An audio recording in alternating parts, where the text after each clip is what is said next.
नारायण.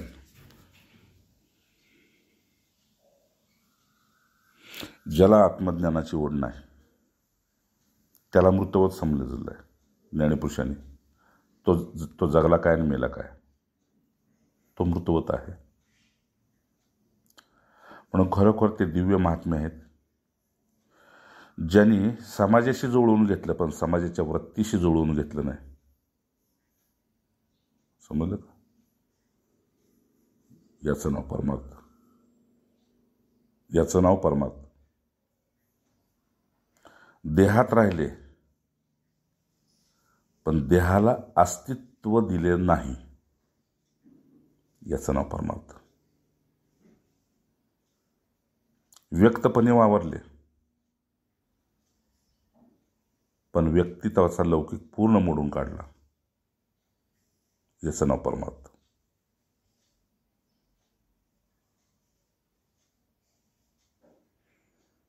समजते?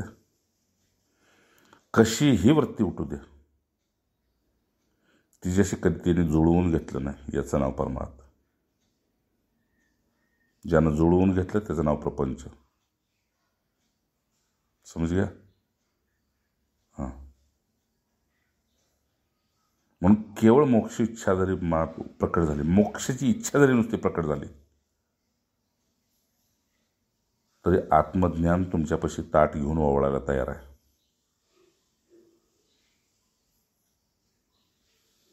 तुका म्हणले स्वानंदाचा गाभा तया दिसे. तसं मी म्हणेन स्वानंद तुम्हाला तवा कळेल जेव्हा तुमच्यात आनंद येईल, याचं नाव परमार्थ.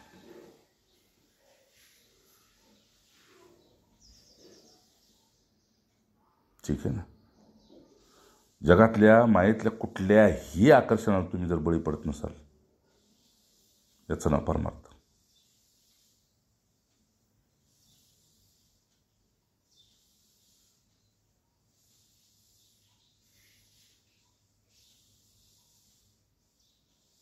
ठीक आहे.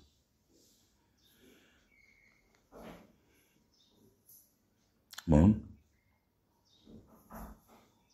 मौन ही ईश्वराची भाषा सांगितलं होतं.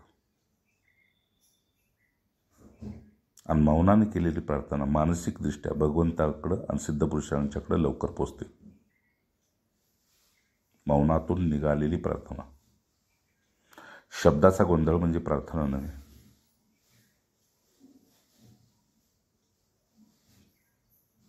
जो प्रार्थी आहे, प्रार्थना करणारा जो प्रार्थी आहे,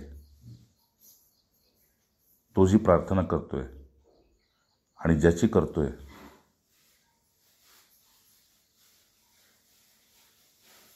तो बहिरा आहे का?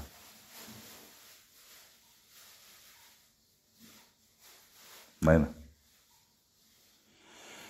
पण जगाचा गोंधळ जगातून जात नाही, आपल्या अंतःकरणातून मोडावा यासाठी बाहेरची प्रार्थना आहे. ठीक आहे. नाहीतर तुम्ही प्रार्थना करताना बघा, जप करताना बघा, आत गोंधळ वेगळा चाललाय, बाहेर माळ चालली, या डोक्यात विचार चाललेत. जगाचा गोंधळ जगात चालतच राहणार.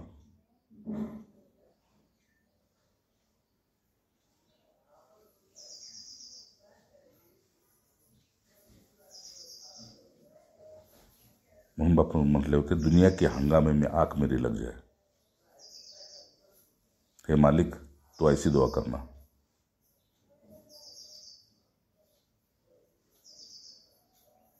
बस एक दिल दिया है लेकिन उसमें सुकून नहीं है. हे मेरे मालिक, एक प्यार की नजर डाल देना, क्योंकि मैं जानता हूं दिल ही दिल भर का घर है.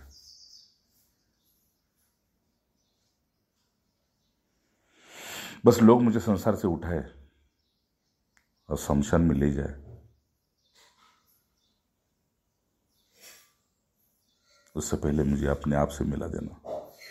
हे मालिक की बस इतनी रहमत कर लेना.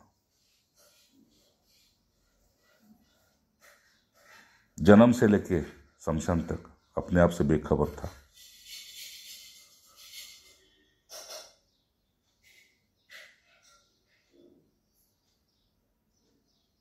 बस एक सांस बची है।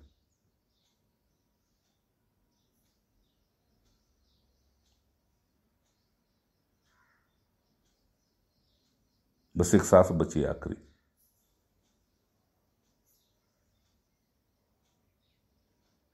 बस उसी में सोहम को बिठा देना।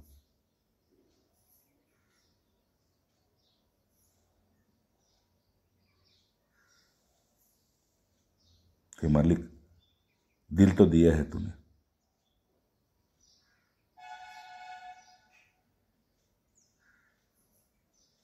बिल्कुल दिया है।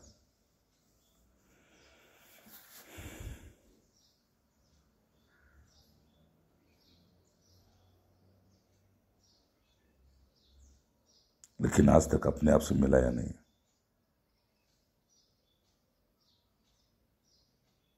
फिर उस दिल का क्या करें?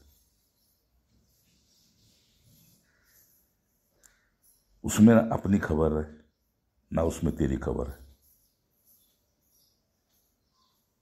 फिर उस दिल का करूं क्या?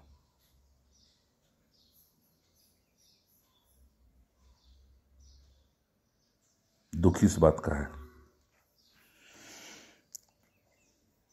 कि तेरे घर से निकला था, बस तेरे घर तक पहुंच जाऊं, बस ऐसी रहमत कर देना।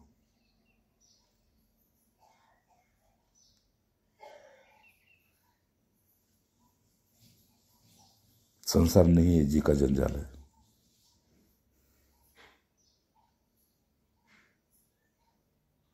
बस बस इस बैरन से मुझे छुड़ा देना।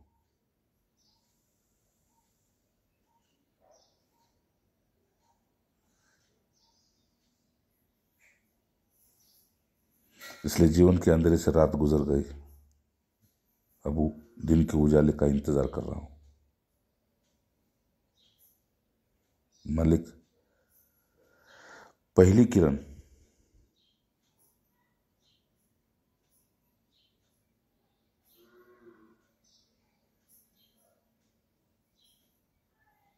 मेरे दिल को छू देना।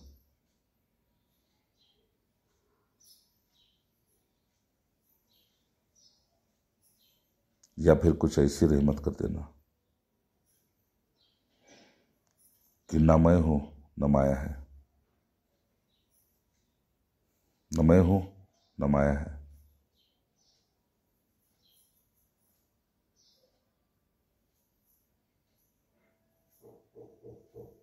बस है तो एक वही है जिसका न नाम है, जिसका न रूप है, जिसका न रंग है, न उसका कोई गुण है। बस मालिक इतनी रहमत कर देना, जैसे गुरुदेव बोलते संसार से उठ जाए।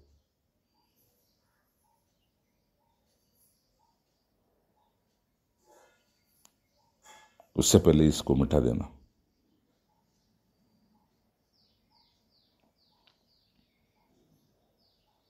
बात तो ये पक्की है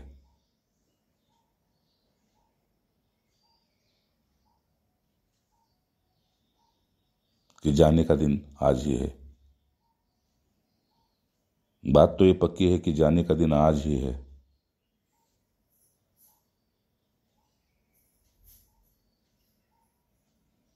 तो मिलने का बहाना कल के लिए किस लिए? तो फिर मिलने का बहाना कल किस लिए, जब संसार से उठने का दिन आज ही है? तो तुझे मिलने के लिए कल का बहाना किस लिए?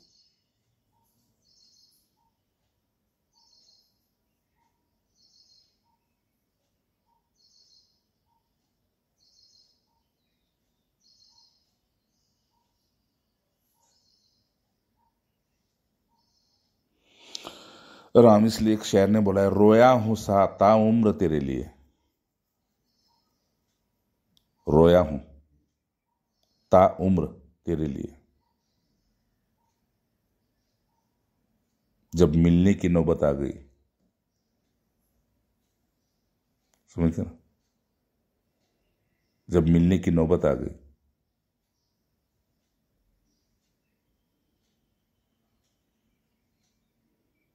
तो पता लगा।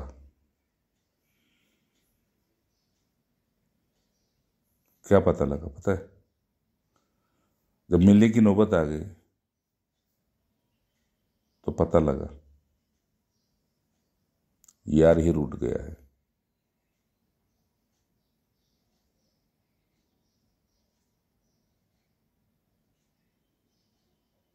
ताउम्र रोया था तेरे लिए।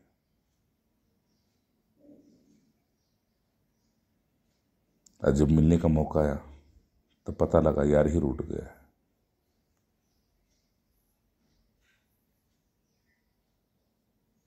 क्यों पता है? प्यार रुलाता नहीं है, प्यार चुप करा देता है बस।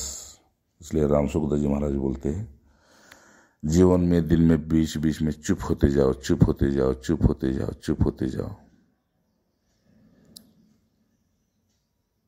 तब एक दिन खबर आएगी।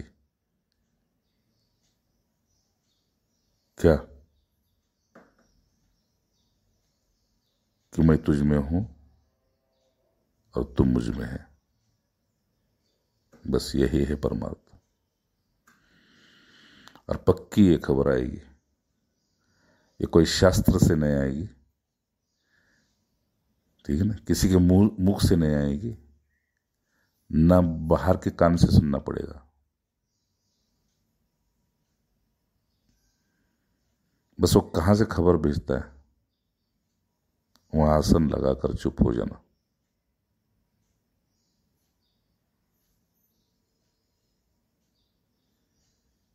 या तो वो बताएगा कि तू मुझ में है, मैं तुझ में हूं, या तो वो बताएगा मैं ही तू है या तू ही मैं हूं।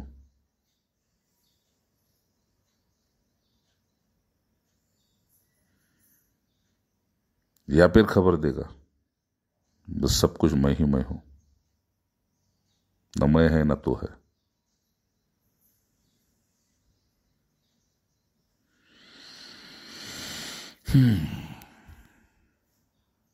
बस इस संसार की वीरान आंगन से अपना पौधा उखाड़ लेना। ये संसार नहीं, ये वीरान आंगन है। बस अपनी इच्छा का पौधा उखाड़ लेना। बस यही है परमार्थ। राम।